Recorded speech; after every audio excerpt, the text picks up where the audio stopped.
Om Namo Bhagavate Vasudevaya. Om Namo Bhagavate Vasudevaya. Om Namo Bhagavate Vasudevaya. Om Namo Bhagavate Vasudevaya. Om Namo Bhagavate Vasudevaya. I'm going to read from a letter to me, followed by my reply, and then another letter in reply to that. So this is a letter from a devotee in America, female body, who wrote to me. It was recommended that I read a biography of Mother Teresa. The recommendation was made when I spoke with a devotee counselor. We had discussed my inability to be aggressive and dominant. She suggested that I learn about females who use these traits in positive ways rather than in negative, tyrannical ways as my mother often uses them. I recently found the time to reserve several books on Mother Teresa at a public library. I picked up 2 of these yesterday and I'm about to begin. However, I was contemplating this morning that one of the requirements of aspiring devotees is to refrain from reading non-devotee literature. What is your advice in this situation? My reply: please do not worry about your inability to be aggressive and dominant. To enter the spiritual world, it is required to be humble and submissive, not aggressive and dominant. Please read about Srila Prabhupada and books by him. You should know that whereas Srila Prabhupada is fully Krishna conscious, Mother Teresa was on the mundane platform of identifying the body as the self. Hence, even one moment of Srila Prabhupada's pastimes, one word from him, is more valuable than anything Mother Teresa could give in millions of lifetimes. And then the reply that came back from this: I feel completely confused, discouraged and helpless. Discouraged because I have to confess that I began reading the book while I was waiting for your reply. Not out of intentional disobedience.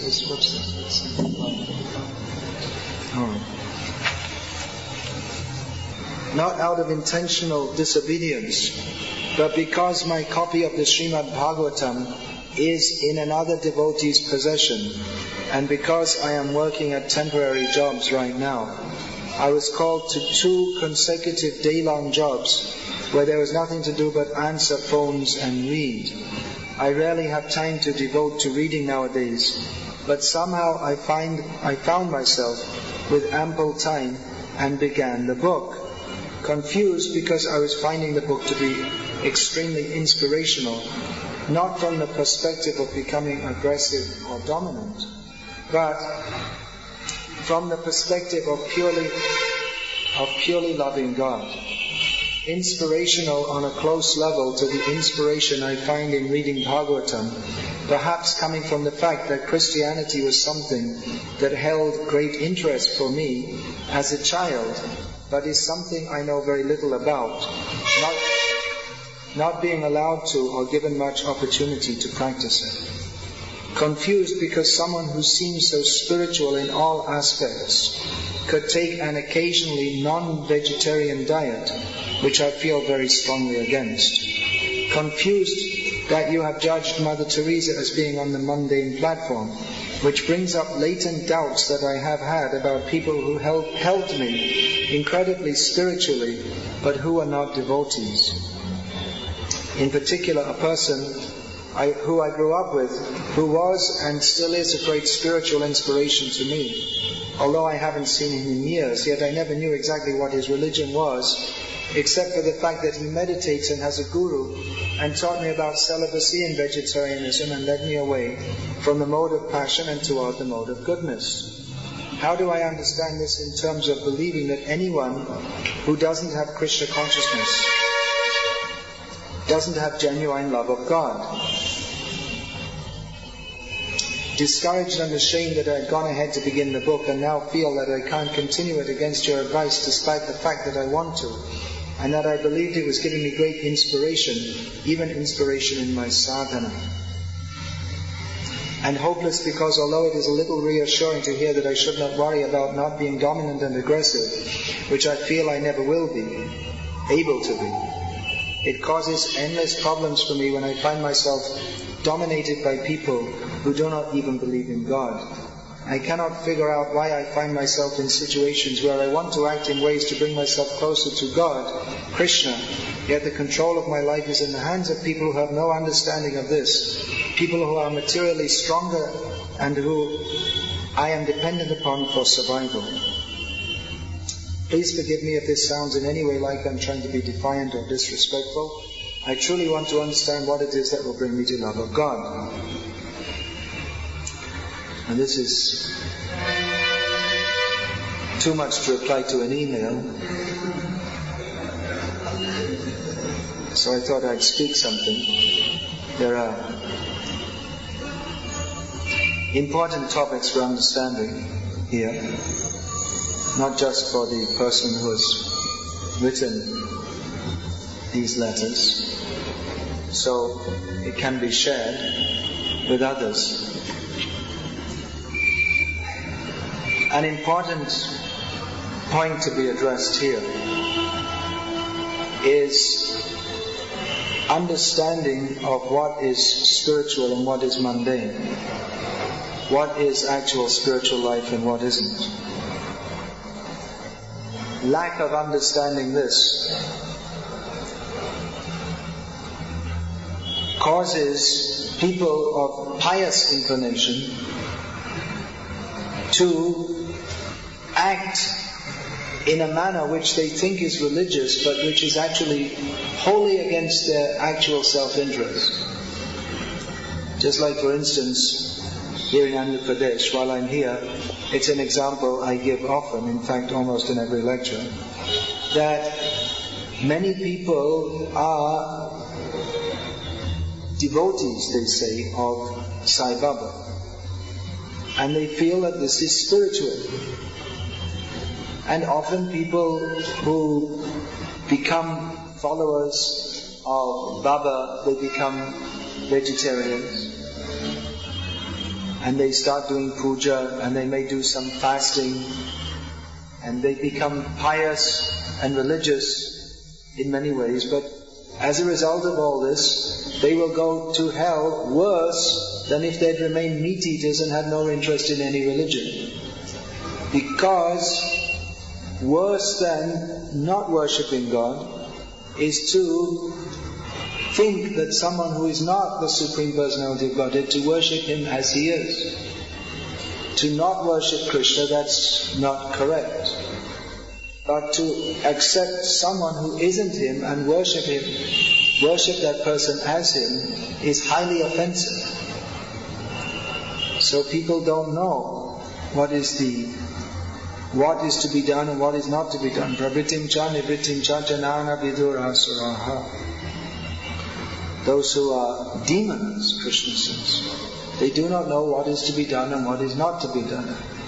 So this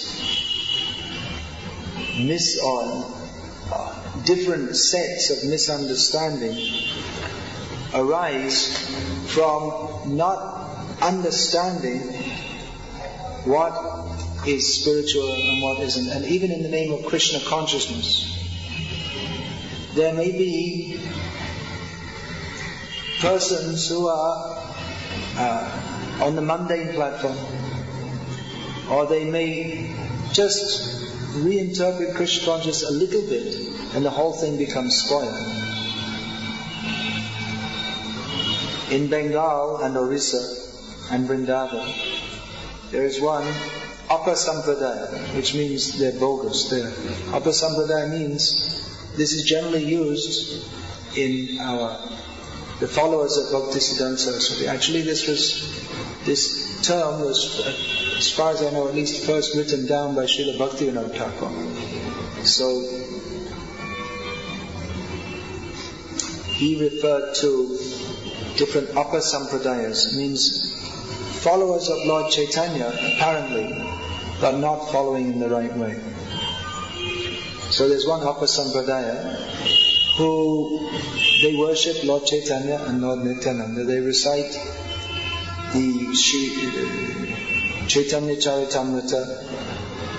They wear tilak and they do 24-hour kirtans, and in all ways they seem to be good Gauriya Vaishnavas, but they've invented some so-called mantra, Bhaja Nitai Gaur Radhe Sham, etc. I won't say it all. So it seems like a very good mantra. There's nothing but the names of Nitai, Gaur, Radhe and Sham. But it is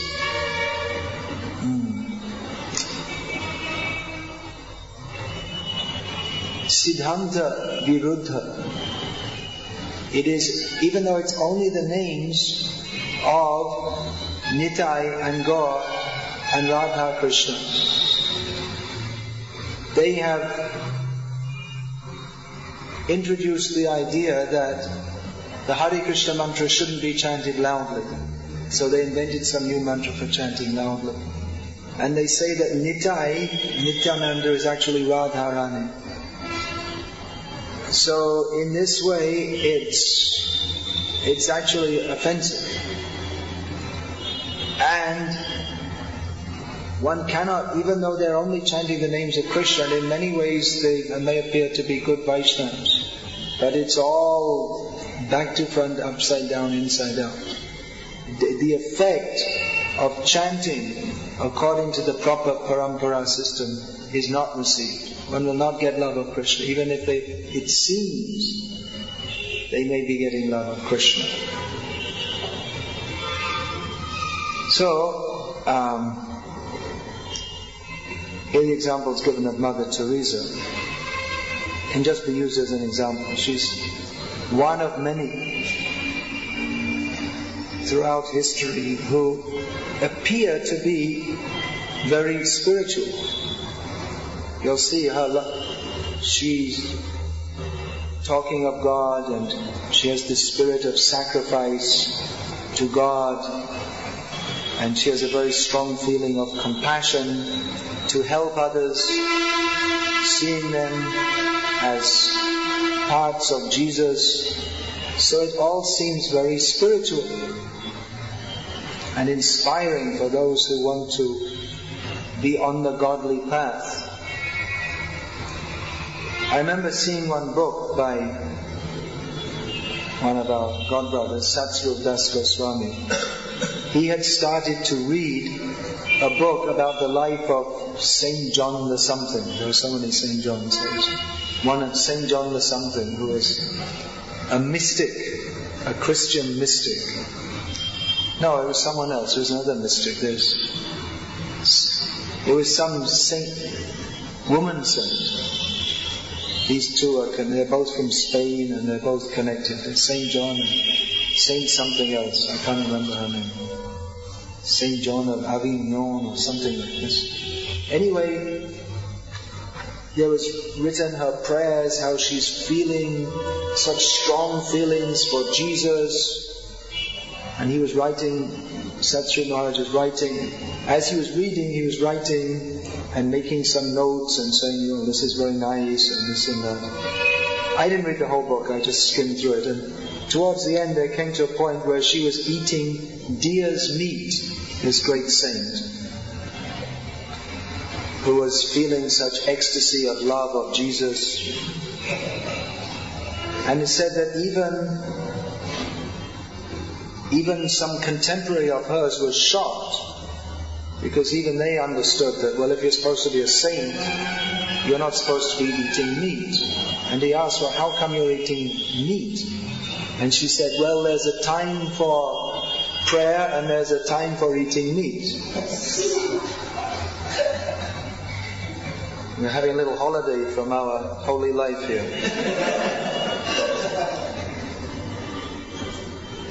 So then, I don't know why, anyway, he published the book. I don't know why he published it. It kind of even seemed like he was disappointed also. Whoops, there's my thesis popped. She seemed very spiritual. But it may seem very inspiring that, it's about love of Jesus, love of God, and compassion for others. These are all very good qualities. Most people don't talk about love of God, or if they talk about it, they don't practice it, and they don't have compassion for others. Such compassion shall go into the leper colonies of Calcutta and pull them out and try to make them de-leprosized or whatever they do. I don't know exactly what she did. So these qualities seem very spiritual, but then why is she eating meat? This suggests that the compassion that she had she doesn't understand actually what compassion is. She doesn't understand what God actually wants of us. She was living in Calcutta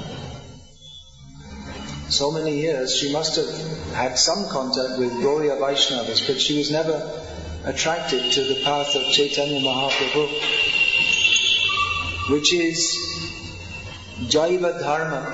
That is the intrinsic quality of the jiva, is to serve, as Chaitanya Mahaprabhu has taught, Jiva Sarupoi Krishna Nityadas. But thinking that Jesus is God, which is another bizarre misconception. Jesus is God and He died. God died for our sins. Christianity is philosophically bankrupt. Very much on the mundane platform, because they think that we have to, helping the bodies of others, that is service to God.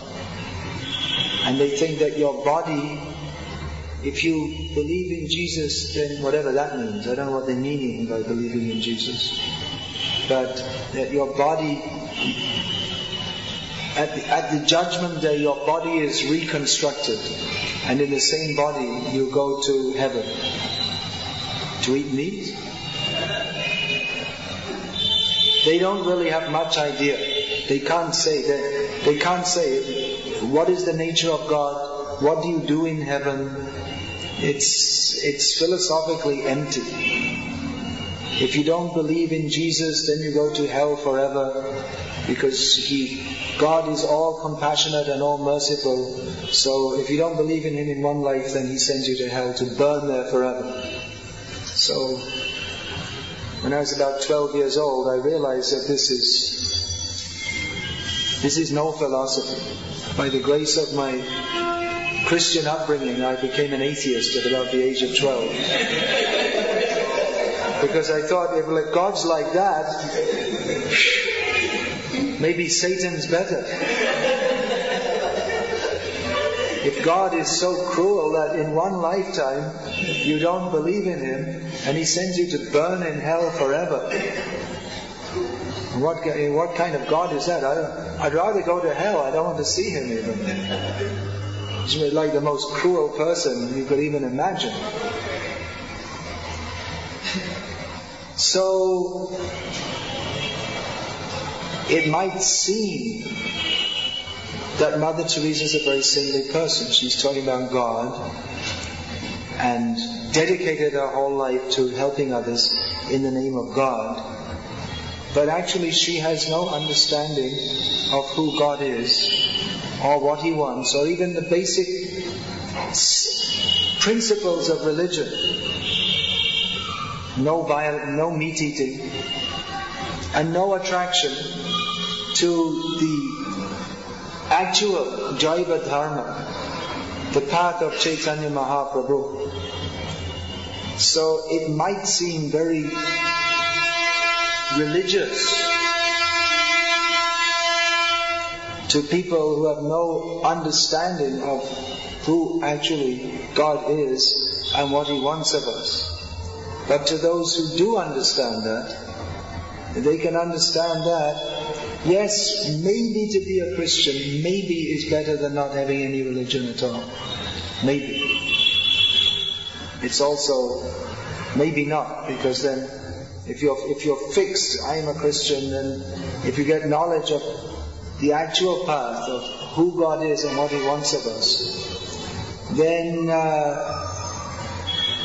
mostly those who are rigid Christians, they don't change because they think we have to get bathed in the blood of Jesus. Horrible thing. This is their idea of religion. You have to get bathed in the blood of Jesus. Sounds very grotesque. That's their idea of religion. So, what Prabhupada or any actual Vaishnava Acharya has given us, actual knowledge of God, who He is, what He wants us to do, how we can actually approach Him. This is far more valuable than the misconceptions of religion, which appear to be religious to people who do not know what religion is. A little bit of the actual substance is worth more than tons of imitation. Just like one small piece of real gold is worth more than roomfuls of imitation gold. And imitation gold can never be gold at any time. Actual gold is wanted. But not everyone can recognize. So they think that this is something very spiritual, very saintly.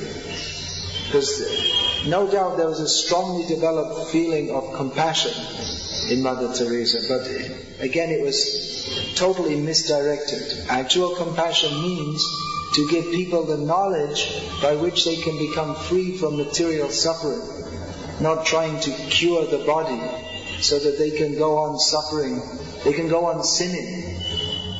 Of course, Christians also say to become free from sin, but they don't have a clear idea about what is sin and what is not. And therefore, they think themselves to be very good Christians and very spiritual while eating meat. And they'll even pray to God before eating it. So they're missing no proper knowledge. The lack of proper knowledge means that we become confused. Another interesting point here is the power or the influence of one's cultural background. We see that particularly in India nowadays, many people are taking to this Krishna conscious movement more than in other countries. Because the culture is there. People can more easily accept it. In the Western countries, people often feel they don't want to accept Krishna consciousness. They feel it's something very strange. They feel it's something foreign to them. And especially the dress style, but even the whole concept, it feels very strange. And many of our devotees, they take it up and then they go away from Krishna consciousness after some time. Because the power of for various reasons. One reason is the power of the outside culture is not at all conducive to Krishna consciousness. There's nothing in the culture to remind us of Krishna consciousness. And also devotees themselves may be having doubts because from their perspective it's something that they've taken up at some point in their life. It's not something that like Prabhupada says, Krishna consciousness is not an artificial imposition, but they may feel like that. And all the people they meet and everything they see and everything they do, there's no support. If you go to the office and no one talks about Krishna, even if you say I'm a Hare Krishna devotee, they have no idea even what that is. Even if in India you go to the office and say, well, I'm following ISKCON and I'm doing this Krishna consciousness, they may say they don't like it, but at least they know what it is. But in the West they hardly have any idea what is it at all. And so many of our devotees, I have the feeling in the West, it's quite prominent, that our devotees, they take up Krishna consciousness, they may even be initiated, and they may practice for 10 years or even 20 years, and then they can go. If they practice for 20 years, they'll never forget. But if they practice for a short time and then they go away, one reason is they're not really fully convinced, because it seems still unnatural to them. They're not convinced. They're saying, well, Krishna, what's all this? It's some Indian religion. That's why I often, and Prabhupada, he wanted, and I often encourage devotees from the Western countries to come and spend some time in India. Often when they come, they see it's dirty, it's too hot, and there's flies, and they get sick, and what do they want me to be in India for? It's better to be back in the West. But then if they spend some more time, then they can gradually understand what is the value of this culture. And often we find people from India, they go overseas and then they understand what is the value of their culture. Which they didn't, before they were going, they're saying, oh, we go to America, it'll be great, and nice cars and nice roads, and you go there and there are nice cars and there are nice roads, but something wrong there. And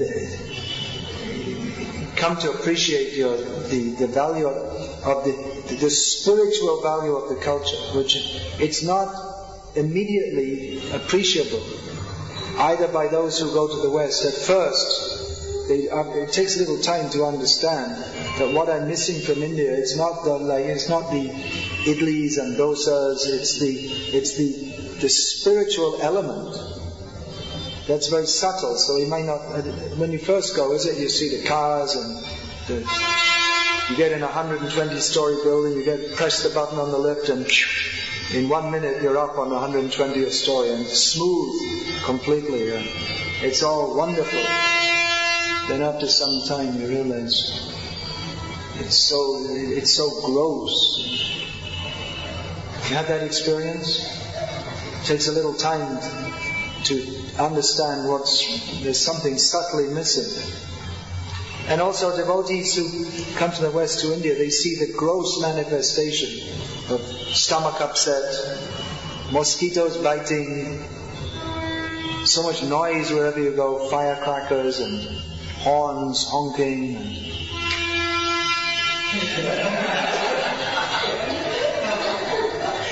And you think, this is terrible. It is. But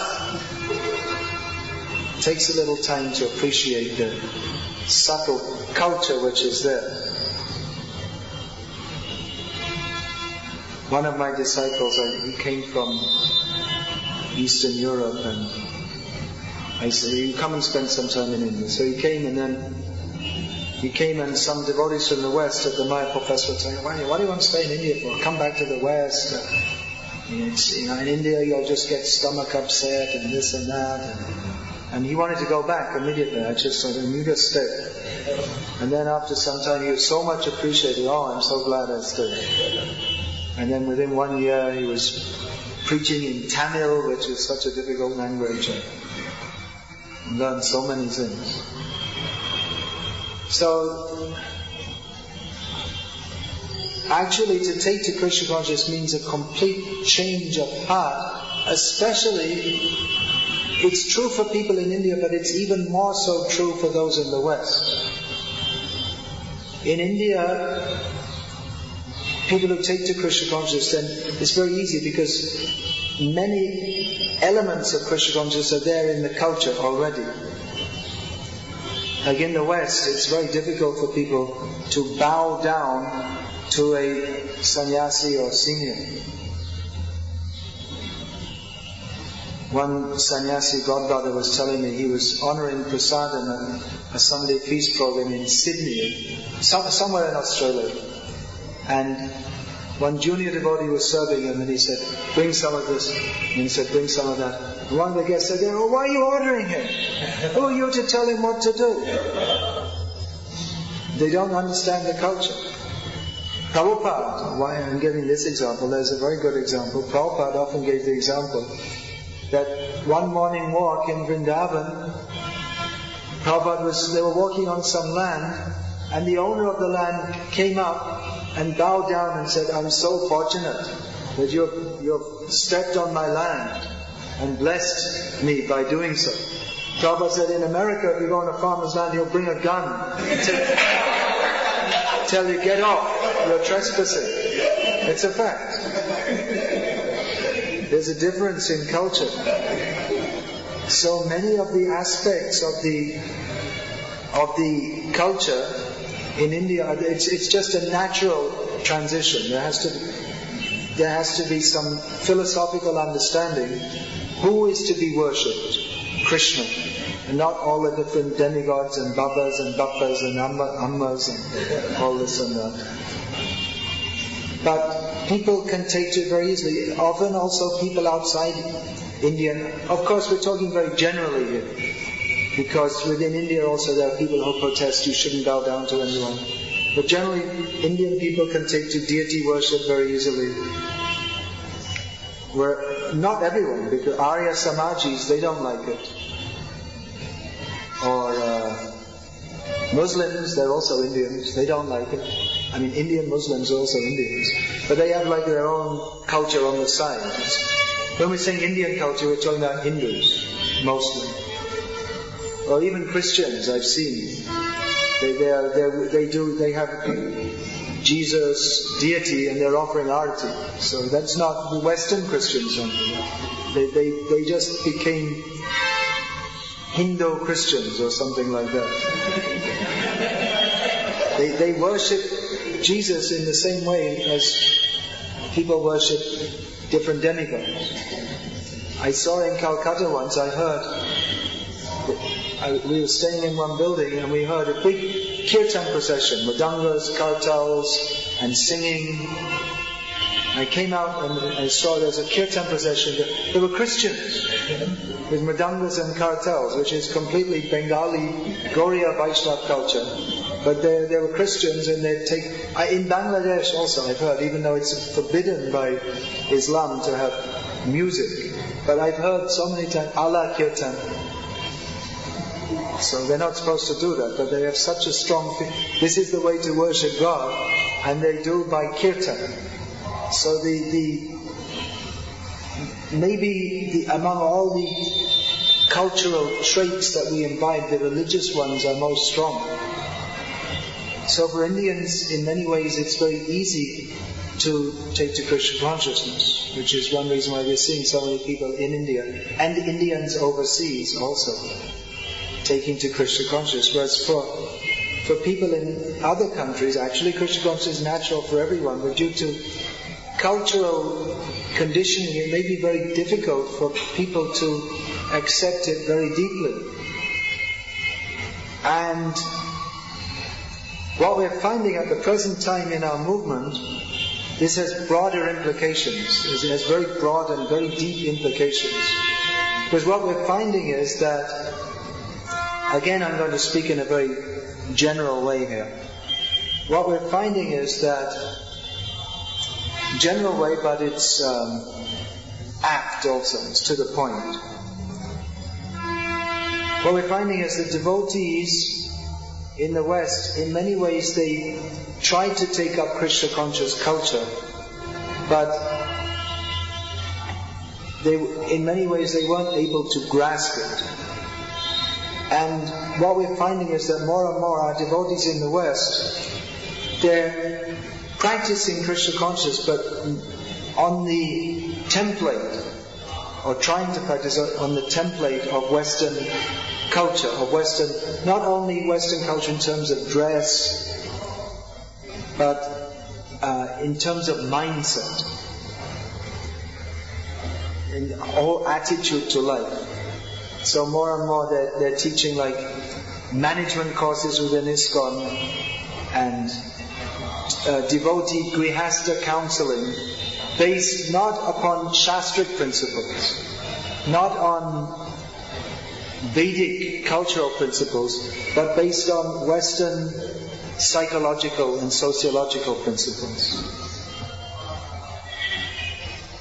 In the Western countries, I know many of our devotees, they feel very uncomfortable with the Indian way of family life, in which the women are very shy and somewhat reserved and withdrawn. They feel very uncomfortable with it, and they feel it's wrong, actually. And more and more they're trying to promote that the Indians are also misled by this, and they're trying to preach to our Indian devotees that you don't follow this. It's oppression of women. They don't understand, because their culture is very gross. They can't understand the value of this subtle culture. In India now also it's becoming like that, because they're teaching like that women should be airline pilots and not mothers.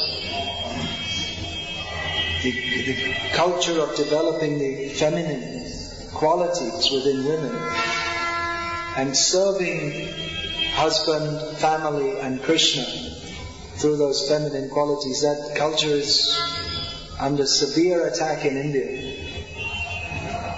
So that women say that I have to get education and a career. Anyway, I don't want to discuss this in more detail now. I've discussed it in more detail other times. But the point I'm making here is that the culture that we are raised in is very strongly influential on us. And I'm not saying that everything in modern Indian culture is wonderful either. There are so many wrong things, not only Sai Baba. It's not just that, but anyway, it's Vedic culture. There are karmis, jnanis and yogis and devotees. And often we'll find that the karmis are more. Chaitanya Mahaprabhu said, what is that? Vedanishta madde. What is that? Vedanishta madde. Are they karmanishta? I think at least half of those in the Vedic culture, they're karmakana. Means they think that the purpose of following the Vedic rituals is material development. So, in India at the present time, we find that people are very materialistic. They may have religious culture to some extent. And actually the religious culture of India in this generation is stronger than in the last generation, from what I can see. From distribution of Prabhupada's books, I put it down to that. Whereas the previous generation, under the influence of Nehru more than anyone, Pandit Nehru, he was very much promoting the idea, not only him, but he was very influential. He said that India's had too much religion, and now India has to become materially developed. So this is very strong. Now, in the last few years, they're promoting very much Indian nationalism. We have to develop the country, and everyone has to be a material success. And if we preach, we're finding that if we preach like that you be a material success and also chant Hare Krishna, that many people will feel inspired. Yes, this is good. I like to chant Hare Krishna and also be a material success. So we can preach like that, and many people may gradually take to Krishna consciousness. But being a material success in and of itself is just nonsense, actually. There's no such thing as the only thing in material life is failure, actually, according to Shastra. Parabhavastavada bodhajata yavanna jigyasata Atma Tattvam. As long as one does not inquire into the knowledge of the self, then all one's endeavors are defeated. So yes, it's true, one can be materially successful, and then we can preach and other people will take us seriously, and they may also take up Krishna consciousness. And in this way we can have hundreds and thousands of people who all chant Hare Krishna and want to be a material success. And gradually, by reading Prabhupada's books, they might come to understand that what is the material success? You get big 20 letters after your name, and then anyway you die. So what's the success? You get so much money, and then anyway you die. So without Krishna consciousness, everything is just all 0, 0, 0, 0. But we can preach like this. I'm not saying there's any harm to preach like this. Prabhupada also, he saw the condition of the people in America. And he preached accordingly. You can't expect everyone to immediately give up all their material desires. So we may preach in a certain way. So, the point I'm making here is that people are very materialistic and people want to be materially successful. So it may be very difficult to get free from that misconception. So we may preach, yes, you'll be a material success and you also chant Hare Krishna. Then maybe after some time, when they're enthusiastically becoming a success and at the same time chanting Hare Krishna, you may say, by the way, material life is all useless. And then after some time, they may come to understand that. But it's very difficult to get it out of the mindset that I want to prove myself. I don't want to be a failure. I don't want people to reject me and say that, oh, you just became a sadhu because because you're a failure. So this kind of thinking, it's very difficult to get free from our conditioning. So, if we're conditioned to think that helping the body is actual religion, that's also very deep. Service to man is service to God. Manava Seva is Madhava Seva, according to Swami Vivekananda.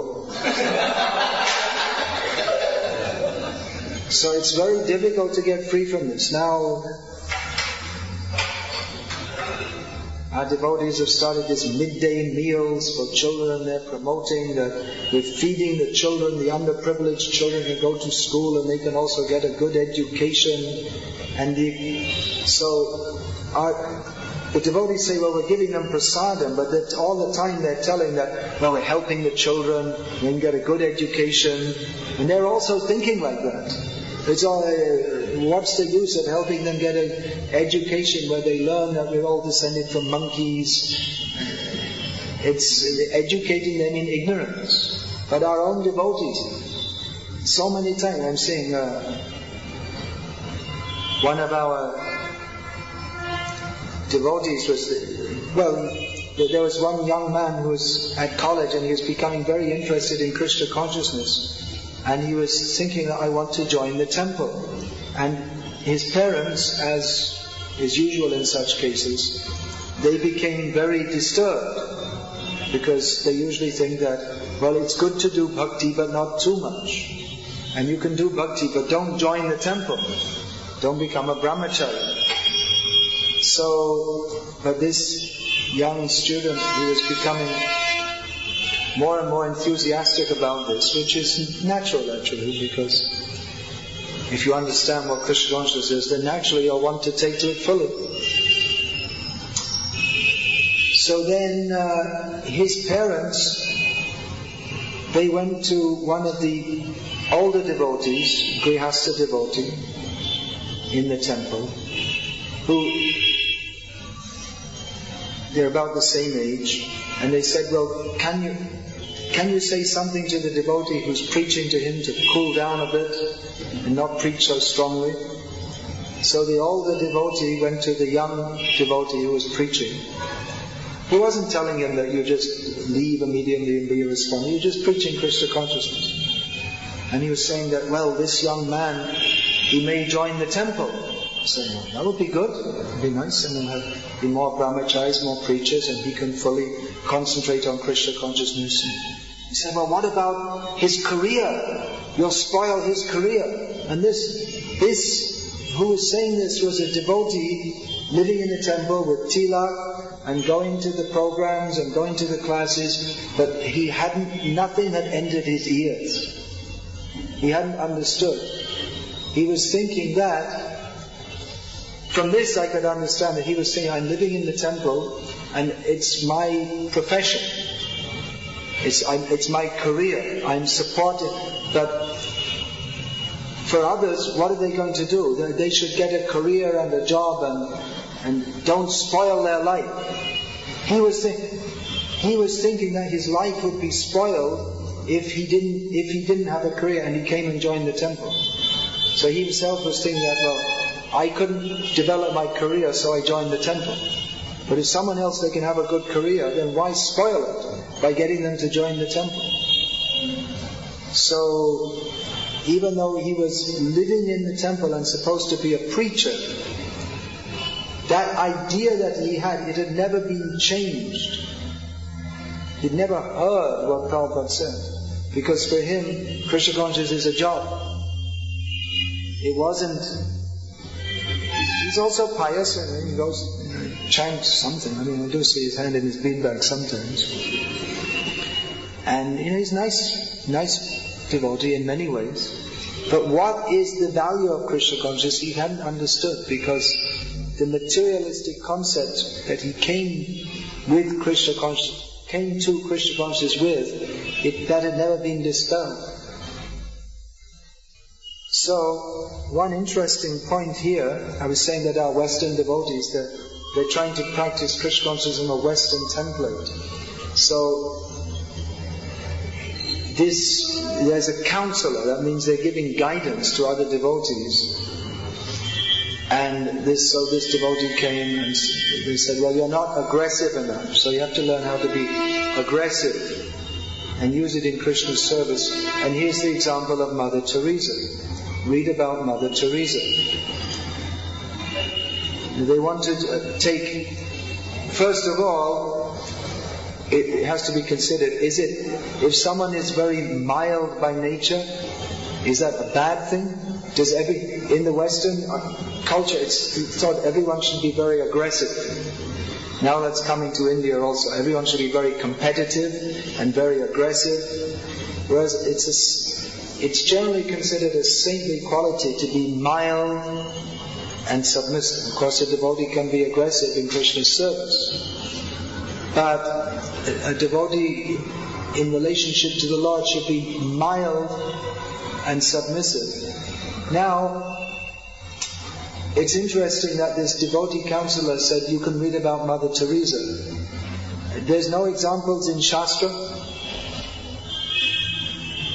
We don't have any examples. If you want to develop some qualities, and you want to learn how to develop some qualities, there are no role models in the whole Vedic culture to follow.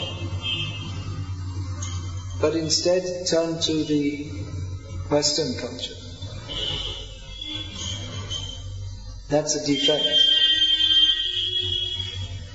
Thinking that we have something more to learn from people who are not actually Krishna conscious than those who are. Or even thinking that Mother Teresa is a role model of God consciousness. Then how can be when she has no attraction to Krishna? And will try, if people are worshippers of Krishna, he'll try to convert them into beefeaters.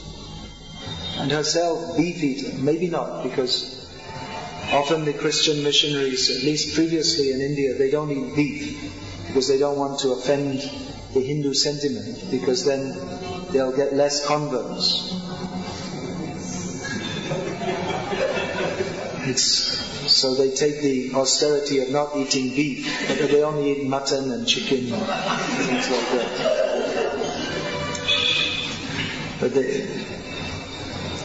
But how they can consider that someone who is no doubt better than Hiranyakashipu, there's no doubt Mother Teresa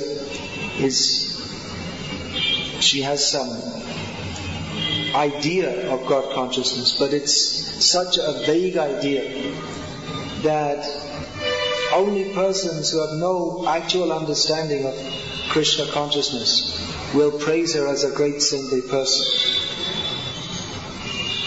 The Pope who recently died, they were saying he was a great saintly person. His favorite food was veal, which it's horrible to explain, but just to make the point. What they do, they take young, newly born calves and they keep them in a crate so they can't move for 2 weeks, and then they kill them. And that meat is called veal.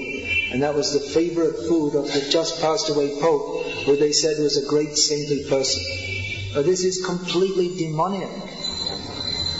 They have no idea of what is actual saintly behavior. They have no idea of who is God and what He wants of us.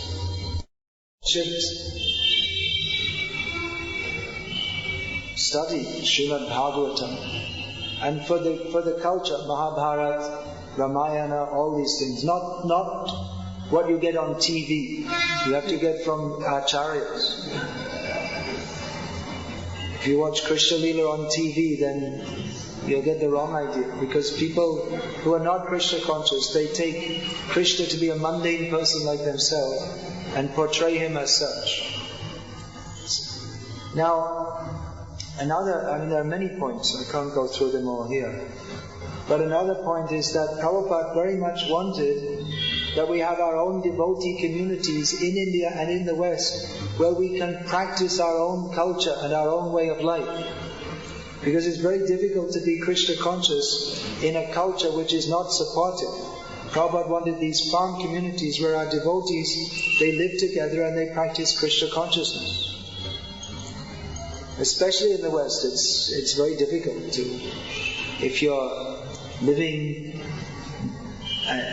at home and doing some karmi job, you're surrounded by karmis all the time. They have their own way of thinking and they don't talk about Krishna. So by associating with them, then our consciousness tends to become polluted. That's true in India also, but more so in the West. So Prabhupada very much wanted these communities. Otherwise it's very difficult to be Krishna conscious. People are trying to take it up. And then someone who doesn't know what is Krishna consciousness, and they become a counselor for someone else who doesn't know what Krishna consciousness is, and it becomes andha yathandai rupaniya manas, the blind leading the blind. In the name of Krishna, you can become inspired in God consciousness by reading about a meat eater. So we very much need to that's another point. We need to set up our own communities. It's not impossible. You can be Krishna conscious in any circumstance, but we really need to get proper guidance and clearly understand what Krishna consciousness is. Then we can make progress. Otherwise, if we go back to being Christians, then it's not going to help us. We may not say all these things publicly, but we should understand that Prabhupada even said that it's better to be a worshipper of Kali than to be a Christian. Now the Christians, they have an idea of one God, but worshippers of Kali, they worship Kali and then they think there are so many other gods, and the worship of Kali it's also grotesque. Killing goats and sheep. Prabhupada said it's better to be a worshipper of Kali because they're within the Vedic culture, whereas Christians are not. So even though the Christians superficially worship one God, whereas the demigod worshippers, they're worshipping many gods, still it's better to be a demigod worshipper. I was wondering how that was so. I found out, I got the answer to that. This is many years ago. In Bangladesh, one Hindu leader he came to us and he said, "Oh, it's very good that you're preaching Krishna consciousness in Bangladesh, you're going among all the Hindus and inspiring them, because wherever you go," he said, we're Westerners preaching in Bangladesh. They say, wherever you go, the people they see, the Westerners are taking to Krishna consciousness, and the tendency for them to convert to Christianity is stopped. And even some of the Christians, they come back to being Hindus. So then two of myself and my godbrother, we were teasing him a bit. We said, well, what's the value of them remaining Hindus? If they're Christians, if they're Hindus, they're eating fish and meat. If they're Christians, they're eating fish and meat. Maybe it's better they're a Christian, because if they're a Hindu, they don't have any fixed practice, but if they're a Christian, at least they go to church once a week. So he was saying so many things, and we were rebutting it. But he said that if they're Hindus, they're more likely to say the name Gauranga.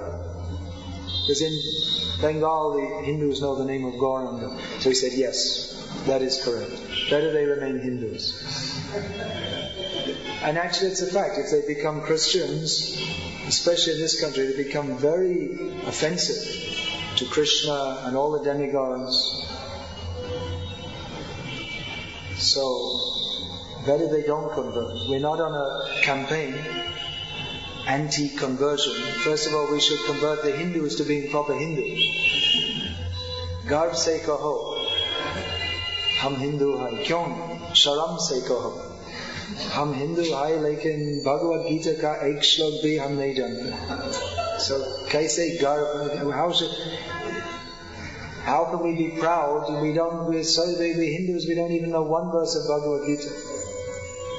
So we don't use the word Hindu much, but if you like to use that word, then we'll say, be a real Hindu, at least you study Bhagavad Gita as it is. Understand what it is, and follow it. Not Garv se kaho hum Hindu hai or hum Musalman or Christian ko mar. There's not Hinduism. We're Hindus and we attack the Muslims and Christians. There's no such thing. So these are some points. Also confusion, all these things. That's another point, feeling confused. We chant Hare Krishna and read Prabhupada's books. There's no need to be confused about anything. But it may be difficult also if we have background of confusion. Therefore, I was just saying about how one young boy wanted to join the temple. And actually I'm in Hyderabad now for not only for that, but I'm here particularly this time for the marriage of Madhav Gopinath Prabhu, who is sitting here. I'm going to speak tomorrow at his wedding reception, although wedding reception is a modern idea. There's no such thing in Hindu culture. In Vedic culture, because what it is, they have a wedding, because now the wedding takes how long? 2-3 hours maximum. In Gujarat, less. And then they have a reception, finished. And then you go to Tirupati, at least in Andhra Pradesh. You're going to go to Tirupati? In Andhra Pradesh, they mostly go to Tirupati. And then they go up to Tirumala, and then they come down, and then they eat meat and... Or in the wedding they also serve meat. Not in your caste, but in the Reddy caste. So I learned. Probably Naidu also. Naya, they probably all serve meat. So previously there was no wedding reception, because anyway the wedding went on for 5 days, 7. How much in your caste? 7 days maybe previously. So there was no need of a get-together because everyone was together for 7 days or so. But now it's all, finish it off, get back to the office as soon as possible. So anyway, I'll be addressing the reception. So I may be saying, well, why don't you just tell him to forget all this? When the Kashi Yatra comes, you just walk out. That's all. Well, that's also a consideration.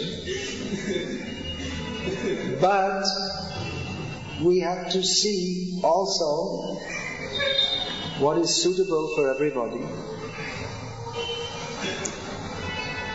Actually, everyone should just give up all this family life and be sannyasi. But not everyone's ready for this. So, for them, Grihastha ashram is required and necessary. And who should be in the Grihastha ashram? The best people to be in the Grihastha ashram are those who want to be sannyasis. A Vaishnava is a sannyasi, because a Vaishnava dedicates mind, body and words to Krishna. So when we give initiation, and later on there may be sannyas diksha also. But even the first initiation is supposed to be sannyas diksha, because one is supposed to dedicate mind, body and words fully in the service of Krishna. So Grihastha is also meant to be a sannyas. He's getting afraid, he's running off.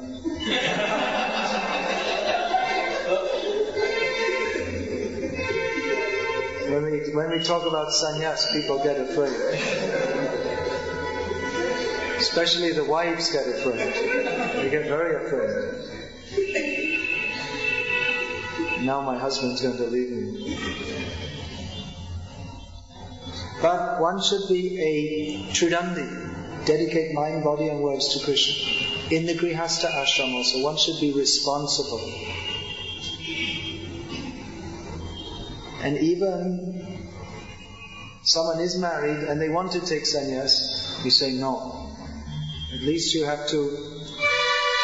children have to be settled. Then even if they want to, except in some very, very rare case, which I haven't to date personally recommended anyone. They could be, but I haven't recommended any Grihastha who comes and says, well, I know. So you stay. Do your family duty, then you come out. So, Grihastha ashram is also required to bring up children very nicely so they can be devotees. Because we find in the Western world, due to a lack of proper religious life in family life, much of the population, they're confused, feeling helpless, depressed. Even, we're saying the Christian concept is a long way from Krishna consciousness. But even previously, there was Christian culture, there was steady family life, people believed in God, which is a lot better than what people are getting now. Even people are very critical of Islam, but in many ways, I'm not saying that we're supporting Islamic terrorism against the West or any such thing. But I can also appreciate that they feel that the Western culture, they want to come and they want to bring in McDonald's and Hollywood movies, and they'll spoil the whole. They have some culture, they have family life. In India they have this talak, talak, talak, finished. But in Iran and all these countries, they don't actually do that. Divorce is uncommon. And in India they've only made it talak, talak, talak. You say 3 times and throw out the wife. But in the actual or the original Muslim countries, they follow the original system in which you say talak 1 time, then after 6 months you have to say another time, then after another 6 months, and then you have to get permission to say talak from the imam or whatever. It's not a very easy thing. So they have a very steady family life actually. And that's important. So we want responsible grihasthas in Krishna consciousness to raise children who are pious and happy in the sense that they feel protected and sheltered in their family life by parents who are devotees. And such children, they will also be devotees. So that's wanted. Whereas in the modern world, more and more we're finding children are very much confused. I'm meeting so many different people that more and more children are suffering from depression, so many suicide cases, schizophrenia, hypertension. I'm not saying I'm talking about in India. It's also coming more and more. I was speaking to a psychiatrist on the train, and there were a group of people that were asking about Krishna consciousness. I was talking about the social condition of India, and he said, yes, what you said is true. I'm a psychiatrist. So people are confused because the parents, they've lost their culture to a large extent. They just watch TV, which is horrible. It's so materialistic, promoting all the wrong things. And they don't know how to raise their children properly with a truly sheltered and dharmic background. So India is in a crisis. In modern India, people are thinking, it's wonderful, we're going to become a superpower. But socially, Indian people haven't realized yet that they're on the verge of a tremendous social crisis, where the whole society is going to become broken down like it is in the West. And in the West, they're in such a bad condition that they don't even think that they have a social crisis, because they think it's normal that children don't have parents. It means they only know their mother, and they see their father maybe once a week for 2 hours or something like this. They think that homosexuality is normal, and they have homosexual priests, and they want to have marriages. There's a big agitation in the West, and in some of our Western devotees, they're saying that we should have homosexual marriages within ISKCON also. And they think this is normal. They're so far away from understanding what is sane social life that already they think it's normal to eat beef and be religious. And now they want to be a homosexual and be religious also. And in the West, divorce is just normal among our devotees, I'm sorry to say. Because they didn't catch the culture, and now the Indians are throwing away their culture. And we're going to find among our devotees also, unless we understand the principles of this culture and promote it among our devotees, then in India also we're going to find the same thing, that among our devotees there's going to be divorce and so many bad things. I'm sorry to say, but we have to understand the principles. Just like I was giving that point, that nowadays, due to the different value system, women they no longer want to be shy and submissive, and they want to show themselves, I will be a success. But this was promoted in the Western world, and we see the result is that women, some of them are a success, although mostly not. They have equal opportunities, but still it's mostly men who are heads of companies and the top positions in every profession is still held by men. And even they're trying to make women into neurosurgeons, but they just can't do it. They just can't, they don't find any women who are capable of doing that. So, it may be that they're successful, but they're not at all happy, and their children are psychological misfits.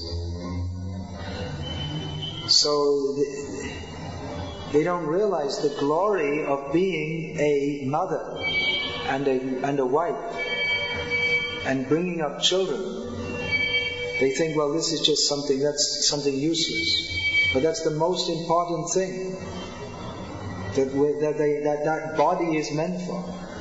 And by doing that and serving Krishna, you can become completely perfect. But they're thinking, no, I have to show, and even in devotional life I have to show. Women should also be sannyasis and gurus and tell everyone. But they can preach in the best possible way by following the dharma which goes with that body. But they don't understand the principle and they want to not understanding this principle, they want to introduce in Vaishnava society the misunderstanding. And the result will be the same. The result will be social chaos, as we have in Western society, and in our Western ISKCON also it's social chaos. And now they're trying to make the Grihastha ashram strong in the West, trying to stop all the divorces by giving counseling according to the Western psychological system, which will only increase the problem. Because the problem is that we don't understand the culture, and if we introduce the Western screwed up way of thinking, in which they try to balance the man and the woman according to Western psychological ideas, it's only going to make the problem worse. Because the problem is that we're not following the Shastric directions of how to live as husband and wife, and we're trying to follow the Western culture. So if we reinforce that with more Western psychology, it's only going to make matters worse. They say how the husband has to adjust to the wife psychologically, but it'll never work, because they don't know the secret. So anyway, these are some of the points that came out from reading this, although reading this gives me the idea how we need to write many books explaining these things, and we have to set up communities in which these things are manifest. We have a lot of work to do. A lot of work to do. So I'll finish there. Are there any questions on this? Yeah, please. To what extent if you accept the mother's words? To what extent should one accept a mother's words? And the Shastra Srimad Bhagavatam says, 11th canto of the song of Bhakti Brahmana. Do you have a mic? It's not working. Okay. The song of Bhakti Brahmana, 11th canto says that it is not anything, it's relatives or anybody else. It is your mind and your surrendering to Krishna that makes. And he finally recommends that one has full surrender of Krishna consciousness to Lord, means takes a You're talking about full surrender to Krishna, which doesn't depend upon relatives or culture or anything else. In this context, that's true. You have to depend on mother's words. And that's true, but not everyone is ready to come to that stage immediately. The Song of the Bhakti Brahmana is for one who is accepting sannyas. Not everyone is ready for that. Therefore, there is the Varnashram system to help people to gradually develop, to come to that point of full surrender to Krishna. How much should one follow the mother's words? Well, everything has to be seen in terms of advancement in Krishna consciousness. We shouldn't, if the mother is Krishna conscious, that is very nice. In one purport, Prabhupada writes that mother should not be Maya. In Bengali,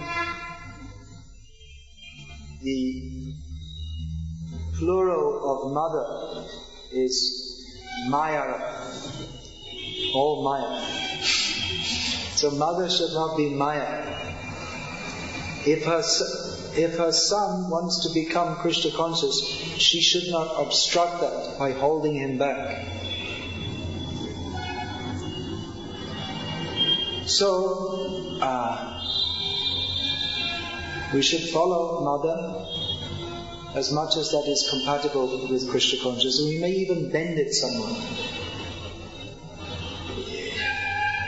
But if the mother is against our becoming Krishna conscious, that doesn't mean that we have to outright reject everything the mother says.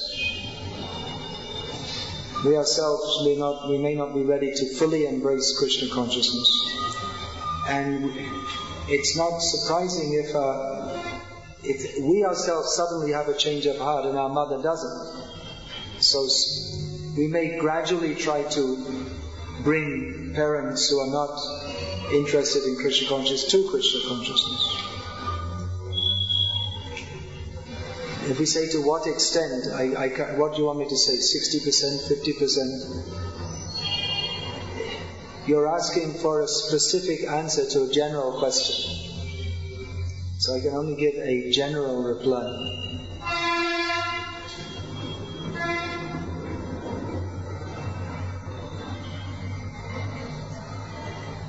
Generally, unless our parents are extremely against our Krishna consciousness, then we shouldn't cut the ties. Generally, yesterday I was just speaking to Hare Krishna Prabhu, who's experiencing some difficulty like this. I gave the example, I told him a few examples, one of Indrajumna Swami, who, when he took to Krishna consciousness, his mother was very disappointed.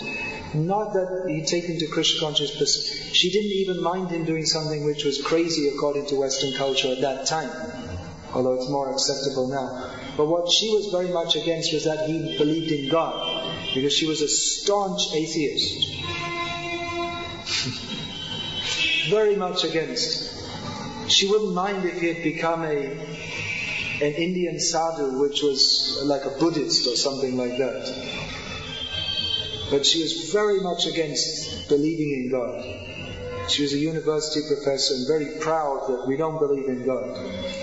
So anyway, she's in America, and Indrajumna Swami was in Europe for he's been in Europe for most of the time. He's been based in Europe. So anyway, he never cut ties with his family. He used to speak to his brother, but his mother didn't want to speak to him. But anyway, whenever any new book of Prabhupada's came out, he used to send to his mother. And she didn't want to, he didn't like blaspheme her on the phone or tell her, you're going to hell or any such thing. But he just used to send the books. And she probably would have thrown them away if anyone else had given, but she kept them and kept them in her garage. Which in America, keeping it in your garage means that it's the stuff you forgot to throw out, and you're going to burn it after some time, and you just can't be bothered now. So like this, over the years, so many books piled up. But just some feeling of affection for her son, she kept the books.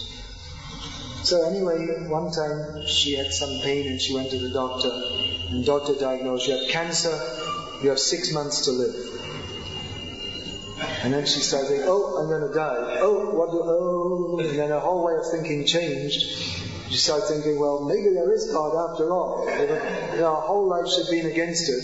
Then she got the books out of the garage and started to read them. And then she was asking, how can I get in contact with my son? And then, anyway, the purport is that in her last 6 months, she read all the books.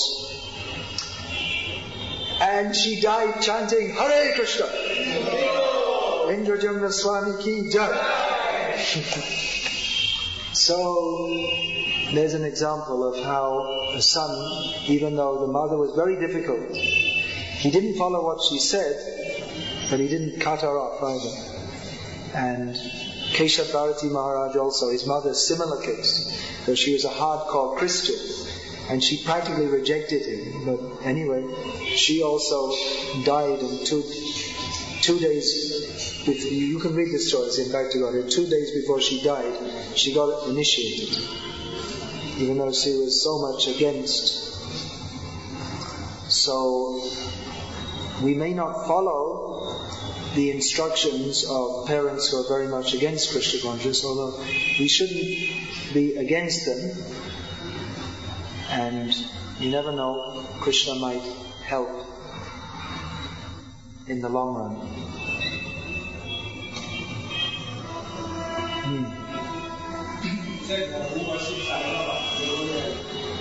Yeah.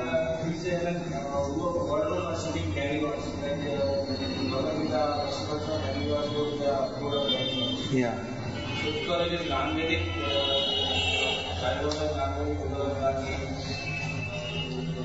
Why is Sai Baba going to hell? Demigods, they go to the planets of the demigods, and the worshippers of Sai Baba go to hell. Because he's going to hell, they go with him. What's the question actually? No, the point is that the worship of Sai Baba and the worship of Krishna in many ways seems very similar, doesn't it? That's the problem, because he's taken the position of Krishna. Just like, for instance, there's the very well known in Andhra Pradesh, Tamil Nadu, this Venkatesh Suprabhatam. So there are cassettes you can buy in which, what's that last line, the refrain, Shri Venkatachalapate Tava Suprabhatam. So they have the whole song, but they changed it to Shri, some name for Sai Baba, Tava Suprabhatam. So all the qualities of Vishnu are explained, and it's a well-known part of Vishnu worship, but they've thrown out Venkatesh and put him. So because he has taken the glorification which is specifically meant for Lord Vishnu and accepted it himself, he is the most sinful person. And he himself is going to the very deepest hell, and those who follow him, even though they think they're worshipping Vishnu, they're also going to hell. You understand the point?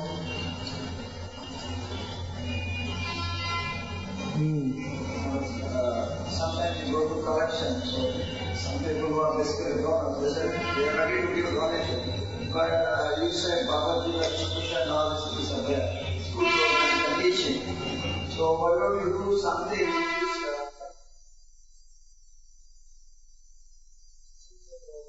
that is against people's actual interest. But our own devotees, they think, yes, we should open schools and people will be happy and distribute the food, and say a few mantras. Hope we remember to say a few mantras and convert it into prasadam. And as we're distributing food to the poor, they also become victimized by this way of thinking. Srila Bhaktisiddhanta Saraswati Thakur said that even the neophyte devotees ringing the bell in the temple during the arati of Sri Sri Radha Govinda, that is unlimitedly more beneficial materially and spiritually than opening millions of hospitals and schools. Don't just say Haribol, try to understand how it's a fact.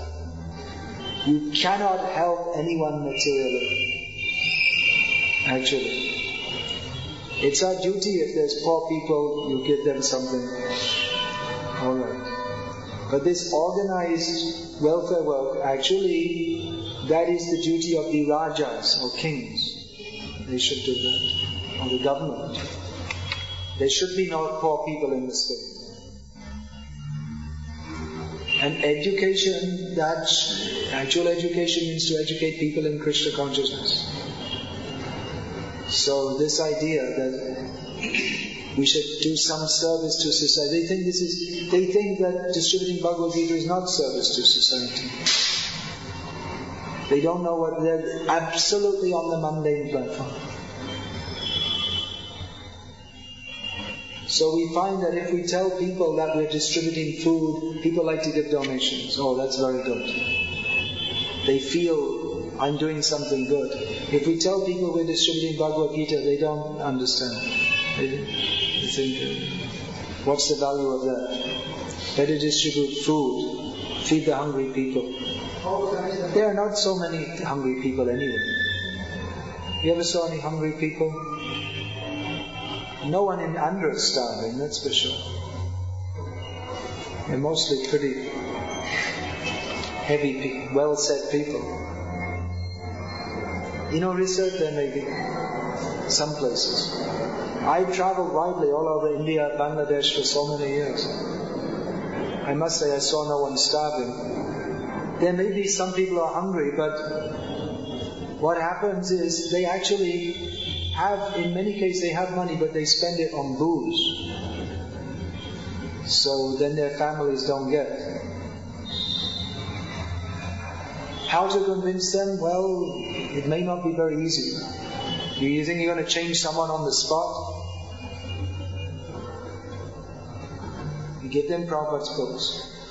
Tell them, you read this book, and after reading, then we'll come and discuss this. And you try to understand how this is the best benefit.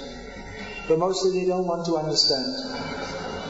Because Matiyana Krishna Paratasvatova, they don't want to understand. They think that happiness means enjoying the senses, and that we shall be good by helping others to enjoy their senses. And if they don't have enough food, we shall give them food and they shall become strong, and then they can enjoy sense gratification. And we shall open hospitals so they can become healthy to enjoy sense gratification. We shall open schools so they can earn money and then they can enjoy sense gratification. And we can develop the nation so that we can all together enjoy more and more sense gratification. So mostly what people think is religion. They say, yeah, it's good you're distributing Bhagavad Gita. They have no idea how it's good. So it may be very difficult to convince them immediately.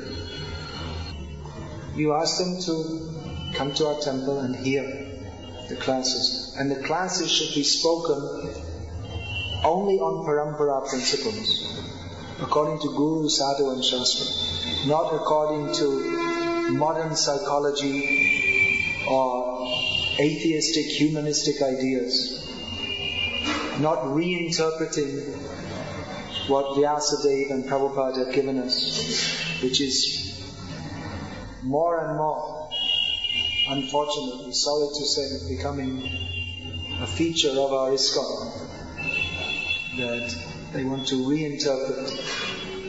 So we should read Bhagavad Gita as it is and not reinterpret it. It's very strong. Are we ready to take Bhagavad Gita as it is? Namam dushkritino mudha. Krishna says, Prabhupada so many times used to quote. But we're often finding, if we quote these verses, the people who are not Krishna conscious are all rascals, then we'll find protests even from within our ISKCON. Oh, don't say that. Why not? Because they also want to be rascals.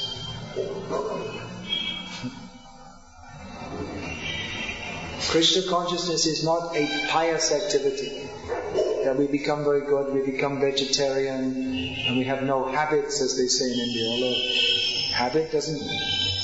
When you say someone has no habits, it means they don't drink or smoke. Although habit can be a good chanting Hare Krishna, that's a habit. It's a good habit. So, it's not just pious life. But Krishna conscious means to change our whole attitude towards life. That I'm only meant for the service of Krishna. Actually, Krishna consciousness, according to the modern way of thinking, it's antisocial. People say, well, if everyone becomes Krishna conscious, what will happen to all the factories? We'll close them all down. You don't need factories.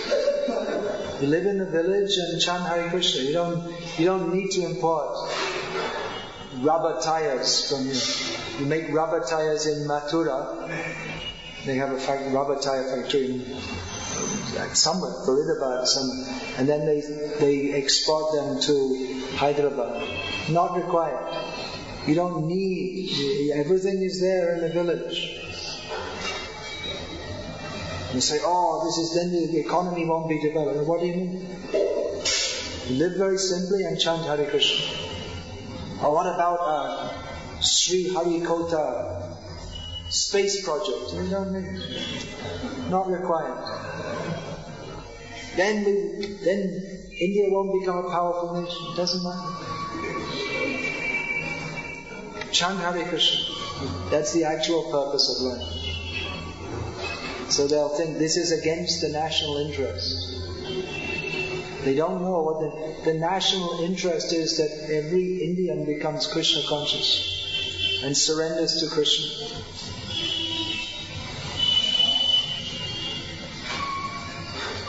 Krishna consciousness is not pious life. It's not that we lead a pious life and we ask Krishna's blessings to bless us that we can live very good life in this material world. No, not like that. We'll finish here. Hare Krishna. All glories to His Divine Grace, Srila Prabhupada.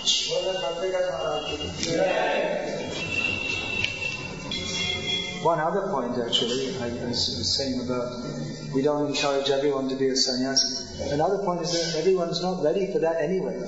If someone say, I'll take sannyas, but they're feeling yes, but then after 1 week or 10 years maybe, they feel, I can't go on. The material desires are difficult to overcome. So Grihastha ashram is alright. You practice Krishna consciousness, you have family life, social life, all these things, and be Krishna conscious also.